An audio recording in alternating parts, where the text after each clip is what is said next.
When I was 16, my parents and I moved to Fort Lauderdale, Florida, and I was soon hired at an Italian restaurant as a busboy.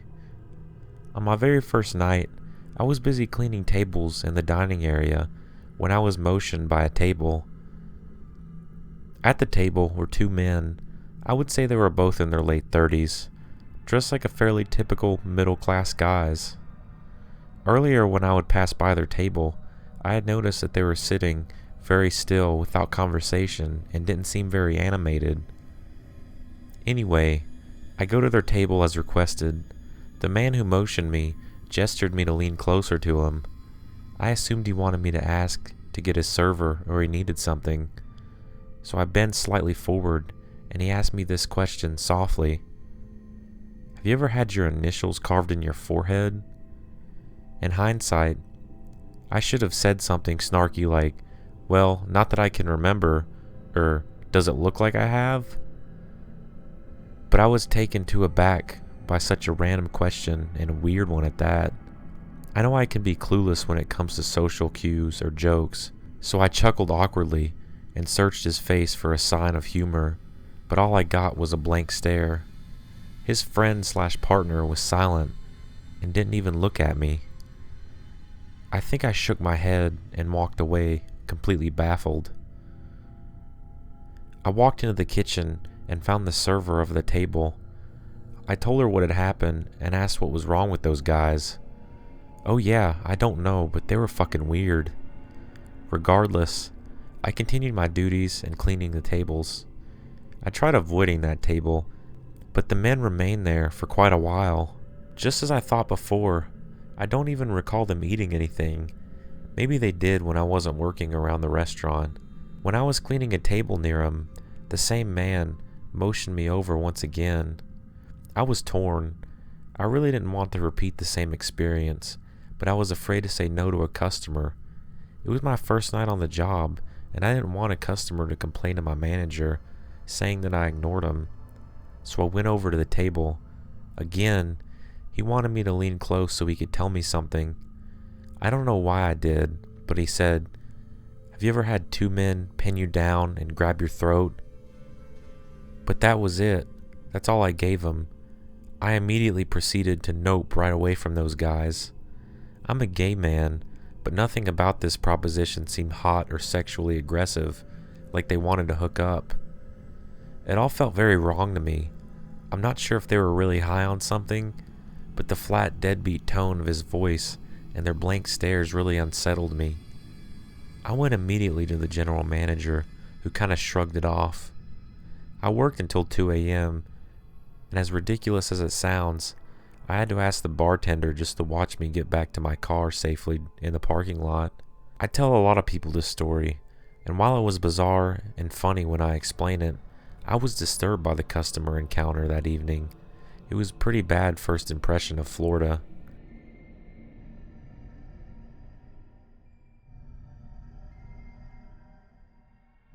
When I was 14, my dad and I lived in a small studio apartment on Hollywood Beach in Florida. We didn't hardly have any money, but we treated ourselves to take out every other Thursday night from the same Chinese place a few blocks away. They were family run, so the same guy came to deliver the food every time. We found out later he was the adult son of the woman who owned the restaurant. It was my job every other Thursday to answer the door and pay for the food, while my dad found something on TV for us to watch while we ate, and never once did this assuming Asian guy ever give me a reason to feel uncomfortable. He was short and tan, with gray hair and glasses. I was friendly, but not talkative. At 14, I was still in my shy stage. We never had a conversation other than the typical, hello, have a nice day. During that time, I was left home alone a lot. Both my dad and I felt like 14 was old enough to spend a few hours home alone in the afternoons after school. I was also very close with the woman who lived next door and her goddaughter, so I would spend a lot of time over there when my dad wasn't home. I walked home from school as well, and it was one school day afternoon, an hour or so after I had gotten home, that the phone rang.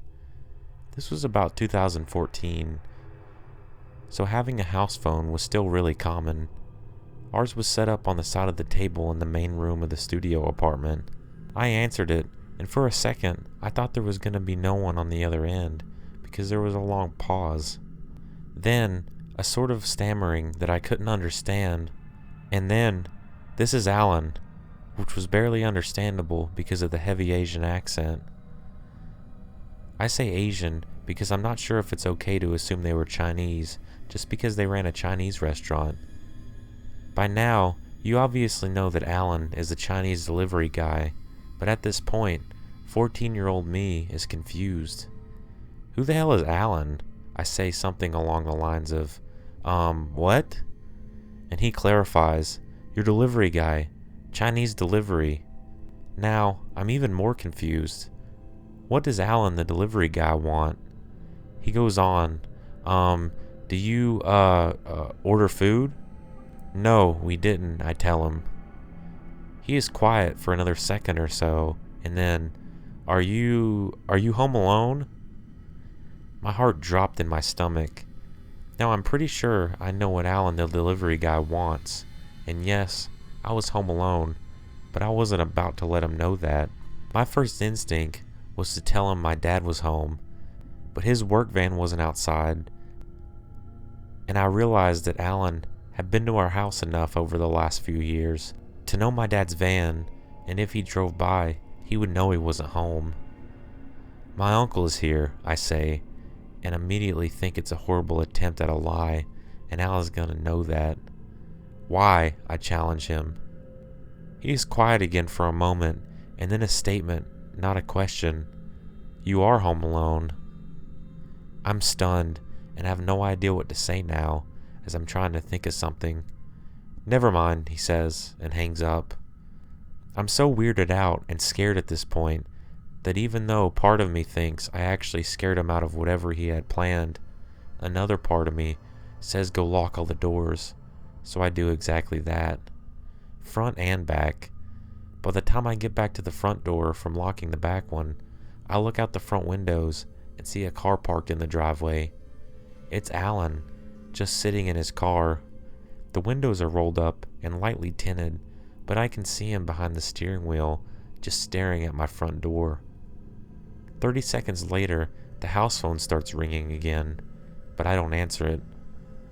Alan stays parked in the driveway for about 5 more minutes, and I stand looking out the windows the whole time, thinking to myself that the second he got out of the car, I was going to grab a knife from the kitchen.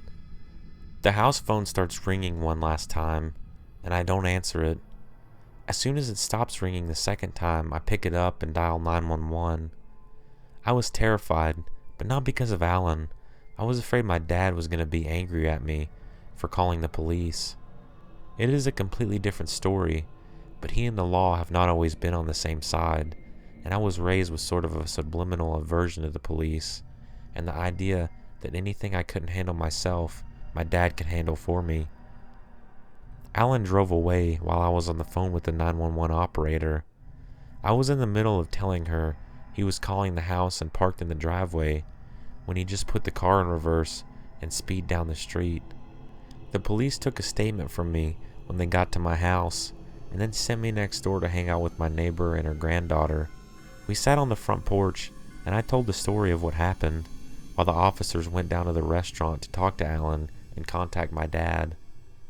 In the end, Alan was able to get off with a warning by telling the officers that there was a confusion and that he thought we had ordered food, which his mother confirmed.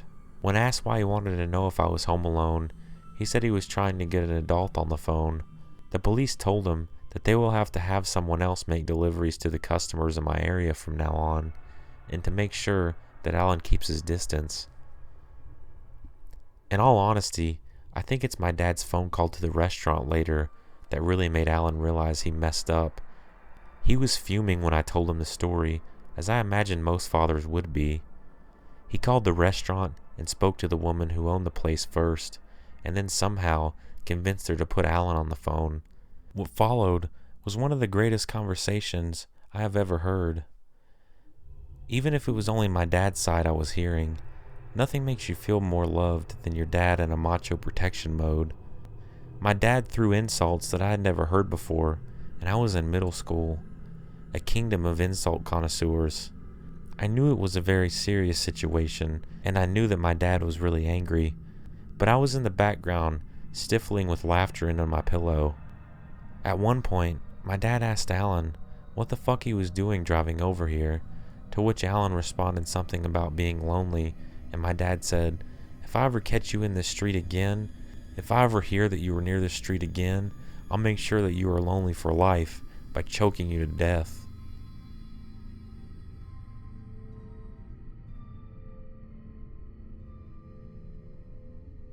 This is a story that my mom told me about when she first moved to America. My mom is Chinese and didn't move to America until she was 18. When she moved here, her mom and dad, as well as her younger siblings, had already been living in America for years and ran a Chinese restaurant. So anyways, my mom moved to America, obviously, and started working at the restaurant. She really didn't know her parents or her siblings that well since they lived on 2 different continents for basically their entire lives. Because of this, she was pretty quiet and shy. The restaurant was relatively popular with the local Chinese community, and one of the regulars was a professor at a nearby college. He was well known and respected due to his job. One day, he comes in and asks my grandparents if my mom could babysit his kids because he wanted to go out with his wife. My grandparents asked my mom if she wanted to do that, and my mom agreed. The guy was always friendly, and she decided that she could use the extra money. My grandparents didn't have a car, so the professor offered to pick her up from the restaurant and take her to her house. My grandparents didn't have a car, so the professor offered to pick her up from the restaurant and take her to his house. So the night comes, and the professor arrives at the restaurant. As always, he's very warm and friendly and tells my grandparents how much he appreciates the help. But then, after they drive off, things started to get kind of creepy. He kept telling my mom to relax, feeling her legs while he was driving. My mom gets scared, but since she's so shy, she doesn't know how to tell him to stop. She then thinks to herself, "Hey, this guy probably won't try these things on me in front of his wife, so as long as she's at the house, he'll stop when we get there." She asks him if his wife is home yet, or was she going to be coming home later before they headed out. He told her yes, his wife and kids were home. My mom breathes a sigh of relief, knowing that his creepiness will end soon since they were pulling into his neighborhood. As they pull up, he points out which house is his. It was at this moment that my mom saw every single light in the house was turned off. Everything was pitch black. If his wife and kids were home, wouldn't they have some lights on? She then says, "Oh, I thought your wife was home." He responds by just saying, "She is," completely coldly, not with the warmth and friendliness he displayed before. My mom starts to freak out, and she gets even more scared when she sees that he's pulling into his garage and not the driveway. They both get out of the car, and he tells her to get inside. She's obviously very hesitant, and he noticed that he presses the garage door button and the garage door begins to close. Remember, there were absolutely no lights on, so it could be completely pitch dark. My mom immediately goes into flight mode and makes a run for it, and rolls under the closing garage door and bolts down the street while the guy runs after her and yells for her to come back. She ran to the nearest house and pounded on the door until they let her in. She explained the situation, and they let her call her parents. My grandpa gets a family friend to drive him to the house to pick her up. A few hours later, the guy shows up at the restaurant to apologize for the misunderstanding. My mom refuses to go over by him, but she catches a glance and notices that he had fresh fingernail scratches on his face. She didn't do that to him, so that means he had a run-in with someone else afterwards. My grandparents, being really traditional, didn't want trouble, so they never did anything about it.